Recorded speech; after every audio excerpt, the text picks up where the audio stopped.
The thing is that castles were a reflection of the armies at the time. Not much changed about castles for thousands of years, because not much changed about the armies that attacked them.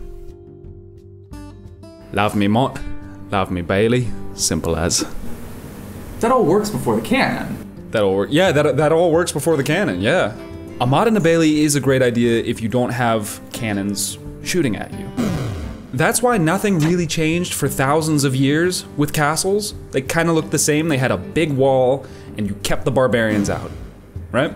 Because medieval castles and before were not designed to defend against cannons. They were designed to defend against people with swords and spears and arrows from just running up, scaling the walls, and killing you. Castles were a reflection of the armies at the time. Build a big wall, keep the barbarians out. Then the cannon shows up. The cannon could shatter thick stone walls that were previously impervious to basically anything. To make matters worse, castle walls were usually vertical, meaning a perpendicular impact from direct cannon fire would transfer the full-on momentum of that projectile straight into the fortification. Yeah, like early tank armor.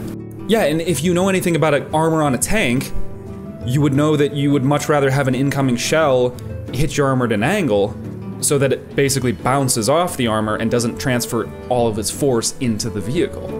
Yeah. And into you.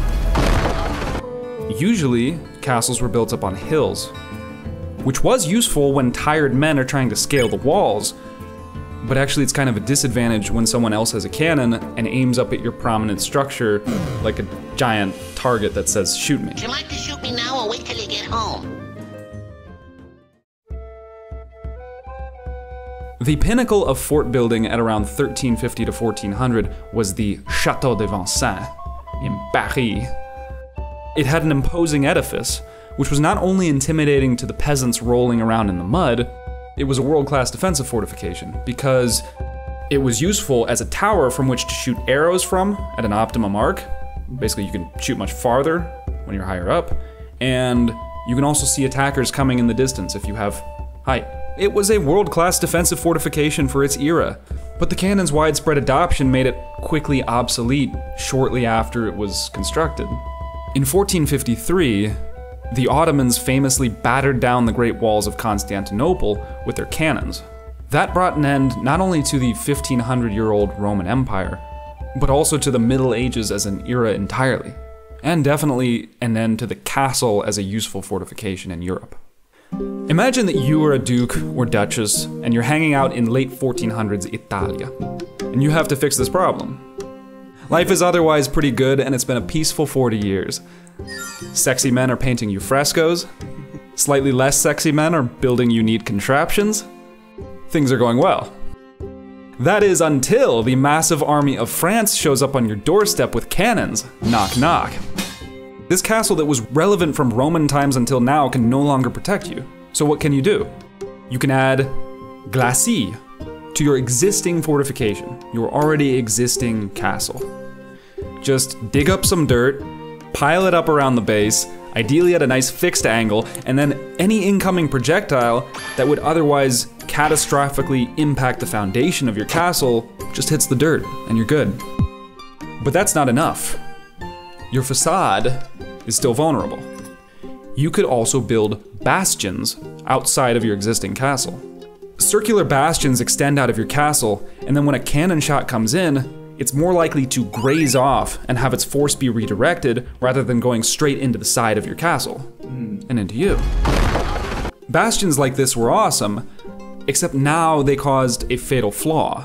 When they were circular, they created these things called dead zones where attackers could hide and avoid enemy fire when they were assaulting the fortress.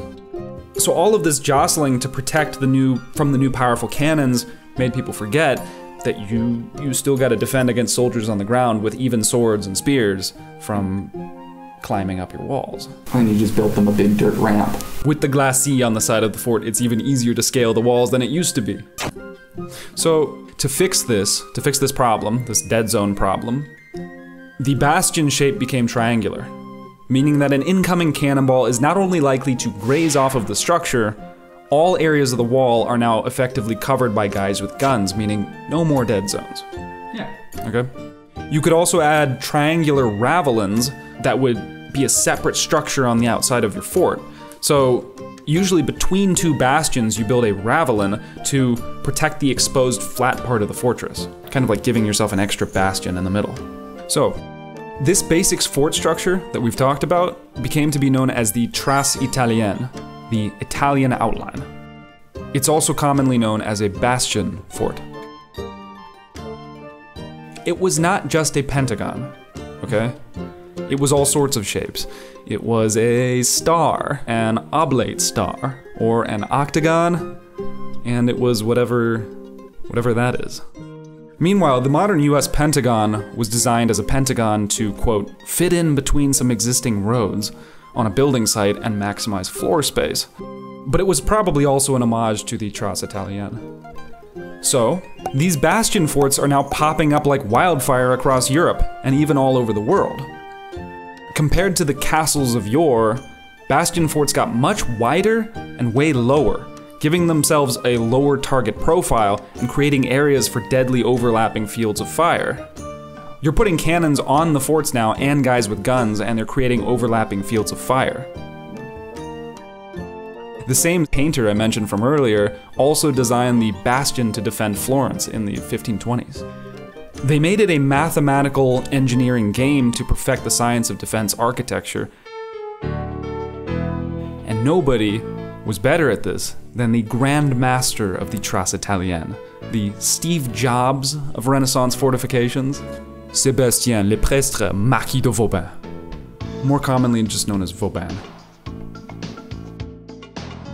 He put tenaille outside of the main walls to provide extra fire angles and more protection for the vulnerable flat parts between the ravelins.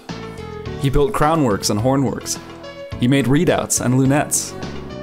It came without packages, boxes, or bags.